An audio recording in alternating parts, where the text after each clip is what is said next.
ನಮಸ್ತೆ ಎಲ್ಲರಿಗೂ. ಎಲ್ಲರೂ ಹೇಗಿದ್ದೀರಾ? ನಾನು ಚೆನ್ನಾಗಿದ್ದೀನಿ, ನೀವೆಲ್ಲ ಚೆನ್ನಾಗಿದ್ದೀರಾ ಅಂತ ಭಾವಿಸ್ತಾ ಇವತ್ತು ನಾನು ಪಾಯಸದ ರೆಸಿಪಿ ತೊಗೊಂಡು ಬಂದಿದ್ದೀನಿ. ಸಬ್ಬಕ್ಕಿ ಮತ್ತು ಶಾವಿಗೆ ಹಾಕಿ ಮಾಡುವಂಥ ಪಾಯಸ. ಎಷ್ಟೊತ್ತಿಟ್ರೂ ಗಟ್ಟಿ ಆಗೋದಿಲ್ಲ. ಬೆಳಗ್ಗೆ ಮಾಡಿದ ಸಂಜೆ ತನಕ ತಿನ್ಬೋದು. ನಾವು ಹೇಗೆ ಬೆಳಗ್ಗೆ ಮಾಡಿದ್ವೋ ಸಂಜೆ ತನಕ ಅದೇ ಇರುತ್ತೆ. ಯಾವ ರೀತಿ ಮಾಡ್ತೀನಿ ಅಂತ ವಿಡಿಯೋ ಶೇರ್ ಮಾಡ್ತೀನಿ. ಇನ್ನು ಯಾರೆಲ್ಲ ನಿಸರ್ಗ ಕುಕಿಂಗ್ ಚಾನಲ್ನ ಸಬ್ಸ್ಕ್ರೈಬ್ ಮಾಡ್ಕೊಂಡು ನೋಡ್ತಾ ಇದ್ರು, ದಯವಿಟ್ಟು ಸಬ್ಸ್ಕ್ರೈಬ್ ಮಾಡ್ಕೊಂಡು ನೋಡಿ. ಇಷ್ಟವರೆ ಒಂದು ಲೈಕ್ ಮಾಡಿ, ನಿಮ್ಮ ಫ್ಯಾಮಿಲಿ ಫ್ರೆಂಡ್ಸ್ಗೂ ಶೇರ್ ಮಾಡಿ. ನನ್ನ ವಿಡಿಯೋನ ಎಲ್ಲ ಸ್ಕಿಪ್ ಮಾಡ್ದಂಗೆ ನೋಡಿ, ನಾನು ಅಷ್ಟೇ ಕೇಳ್ಕೊಳ್ಳೋದು. ನೋಡ್ತಾ ಇದ್ರೆ ತುಂಬಾ ಚೆನ್ನಾಗಿದೆಯಲ್ವಾ? ಹಾಗೆ ಹೇಗೆ ಮಾಡಿದೆ ಅಂತ ವಿಡಿಯೋ ಶೇರ್ ಮಾಡ್ತೀನಿ, ಬನ್ನಿ. ಇಲ್ಲಿ ನಾನು 1 ಲೀಟ್ರ್ ಹಾಲನ್ನ ತೊಗೊಂಡಿದ್ದೀನಿ. ಹಾಲು ಸ್ವಲ್ಪ ಗಟ್ಟಿ ಹಾಲಿದ್ರೆ ಚೆನ್ನಾಗಿರುತ್ತೆ ಈ ಪಾಯಸಕ್ಕೆ. ಹಾಲನ್ನ ಚೆನ್ನಾಗಿ ಕುದಿಸ್ಕೋಬೇಕಾಗುತ್ತೆ. ಹಾಲಲ್ಲಿರೋ ಹಸಿ ವಾಸನೆ ಎಲ್ಲ ಹೋಗಬೇಕು, ಅಲ್ಲಿ ತನಕ ಚೆನ್ನಾಗಿ ಹಾಲು ಕುದಿಬೇಕು. ಇದಕ್ಕೆ ನಾನು ಲೈಲಾನ್ ಸಬ್ಬಕ್ಕಿ, ದಪ್ಪದ ಬರುತ್ತಲ್ಲ ಅದಲ್ಲ, ಲೈಲಾನ್ ಸಬ್ಬಕ್ಕಿ ಹಾಕ್ತಾಯಿದ್ದೀನಿ. ತುಂಬಾ ಚೆನ್ನಾಗಿರುತ್ತೆ, ಒಳ್ಳೆ ಮಣಿ ಥರ ಇರುತ್ತೆ. ಈ ಸಬ್ಬಕ್ಕಿ ಹಾಕೋದ್ರಿಂದ ಈ ಪಾಯಸಕ್ಕೂ ಟೇಸ್ಟ್ ಕೊಡುತ್ತೆ, ನೋಡೋದಕ್ಕೂ ತುಂಬಾ ಚೆನ್ನಾಗಿರುತ್ತೆ. ಬೇಗ ಬೆಂದೋಗುತ್ತೆ. 5 ನಿಮಿಷ ಸಾಕು ಇದು ಹಾಲಲ್ಲಿ ಬೇಯೋದಕ್ಕೆ.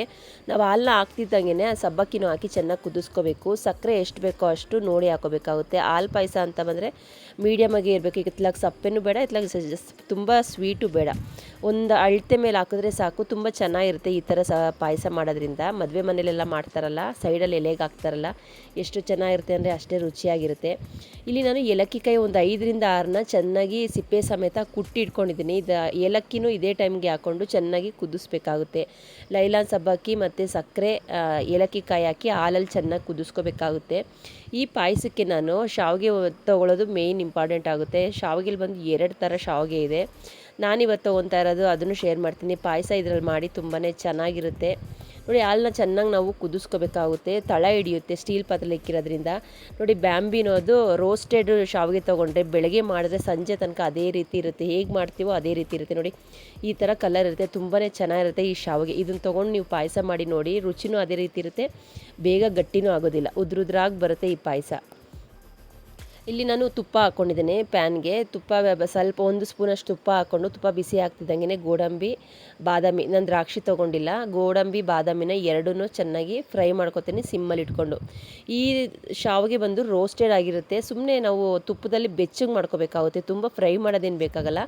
ಬಿಸಿ ಮಾಡಿ ಒಂದು ಸ್ವಲ್ಪ ಬೆಚ್ಚಗೆ ಮಾಡಿ ಹಾಕೋದ್ರಿಂದ ಇನ್ನೂ ಸ್ವಲ್ಪ ರುಚಿ ಚೆನ್ನಾಗಿರುತ್ತೆ ಅಂತೇಳಿ ನಾನು ಜಸ್ಟ್ ಹಂಗೇ ಒಂದು 2 ನಿಮಿಷ ಅಷ್ಟೇ ಇದನ್ನು ಫ್ರೈ ಮಾಡ್ಕೊತೀನಿ. ನೋಡಿ, ಇದು ಚೆನ್ನಾಗಿ ಫ್ರೈ ಆಗ್ತಿದ್ದಂಗೆ ಹಾಲು ಕುದೀತಿತ್ತಲ್ಲ, ಆ ಕುದಿಯೋ ಹಾಲಿಗೆ ನಾವು ಡೈರೆಕ್ಟಾಗಿ ಶಾವಿಗೆನ ಮತ್ತು ಗೋಡಂಬಿ ಬಾದಾಮಿ ಏನು ನಾವು ಹುರಿದಿಟ್ಕೊಂಡಿದ್ವಲ್ಲ ಅದನ್ನು ಹಾಕ್ಬಿಟ್ಟು ಚೆನ್ನಾಗಿ ಮಿಕ್ಸ್ ಮಾಡಬೇಕಾಗುತ್ತೆ. ಒಂದು 5 ನಿಮಿಷ ಕುದ್ರೆ ಸಾಕು. ಚೆನ್ನಾಗಿ ಇದು ಬೇಯಿಸ್ಬೇಕು ಅಂತಲೂ ಏನಿಲ್ಲ. ಎಷ್ಟು ಚೆನ್ನಾಗಿರುತ್ತೆ ಅಂದರೆ ಅದು ನೋಡ್ತಾ ಇದ್ರೇ ತಿನ್ನಬೇಕು ಅನಿಸುತ್ತೆ. ಇನ್ನು ರುಚಿ ಯಾವ ಥರ ಇರುತ್ತೆ ನೀವೇ ಒಂದ್ಸಲ ನೋಡಿ ಫ್ರೆಂಡ್ಸ್. ತುಂಬ ಚೆನ್ನಾಗಿರುತ್ತೆ. ಮದುವೆ ಮನೆಯಲ್ಲೆಲ್ಲ ಸೈಡಲ್ಲಿ ಹಾಕ್ತಾರಲ್ಲ ಅದೇ ರೀತಿಯೇ ಇರುತ್ತೆ. ಟೇಸ್ಟ್ ಅಂತೂ ಸೂಪರಾಗಿರುತ್ತೆ ಈ ಶಾವಿಗೆ ಲೈಲಾನ್ ಸಬ್ಬಕ್ಕಿ.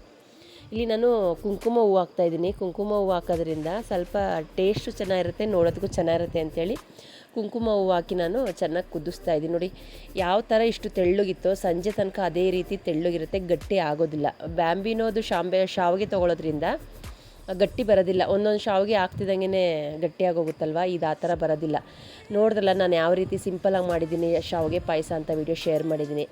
ಈ ವಿಡಿಯೋ ಇಷ್ಟವಾದಲ್ಲಿ ಲೈಕ್ ಮಾಡಿ, ಶೇರ್ ಮಾಡಿ, ಕಮೆಂಟ್ ಮಾಡಿ. ನಿಸರ್ಗ ಕುಕಿಂಗ್ ಚಾನಲ್ನ ಇನ್ನೂ ಯಾರೆಲ್ಲ ಸಬ್ಸ್ಕ್ರೈಬ್ ಮಾಡ್ಕೊಂಡೆ ನೋಡ್ತಾ ಇದ್ರು, ದಯವಿಟ್ಟು ಸಬ್ಸ್ಕ್ರೈಬ್ ಮಾಡ್ಕೊಂಡು ನೋಡಿ. ಇಷ್ಟವಾದರೆ ಒಂದು ಲೈಕ್ ಮಾಡಿ, ನಿಮ್ಮ ಫ್ಯಾಮಿಲಿ ಫ್ರೆಂಡ್ಸ್ಗೂ ಶೇರ್ ಮಾಡಿ. ನನ್ನ ವಿಡಿಯೋನ ಎಲ್ಲೂ ಸ್ಕಿಪ್ ಮಾಡ್ದಂಗೆ ನೋಡಿ, ನಾನು ಅಷ್ಟೇ ಕೇಳ್ಕೊಳ್ಳೋದು.